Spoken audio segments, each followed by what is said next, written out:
A preocupación veciñal no lugar de San Mauro foi en aumento dende a ocupación da antiga escola unitaria da Poza. Denuncian que se trata de inquilinos conflitivos que xa requiriron a intervención das forzas de seguridade. Na unitaria da Poza está traballando a Guardia Civil e máis a Policía Local con presencia de todos os días na zona. Próximamente, se comunicará por as forzas do Corpo de Seguridade que hubo unha actuación na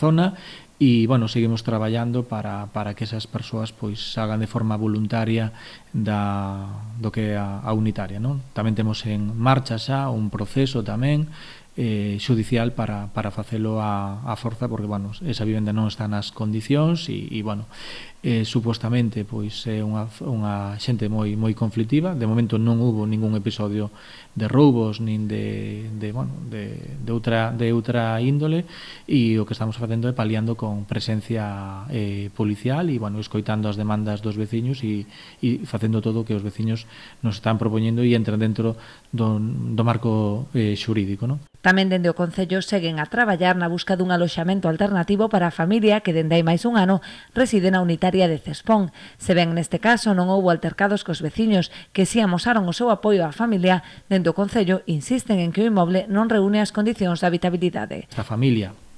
xa recibe unha prestación para o alquiler, a vivenda non está en condicións. Sabemos que a Xunta de Galicia está con un expediente tamén que é ajeno ao Concello, e o que están facendo todos os trámites burocráticos para axudar a familia e buscarlle unha mellor vivienda. Todo o que sea da nosa parte, todo o contrario, nós non estamos contra a familia, todo o contrario. Dentro do Departamento de Servizos Sociais seguen a traballar para ofrecerlle unha alternativa digna para vivir.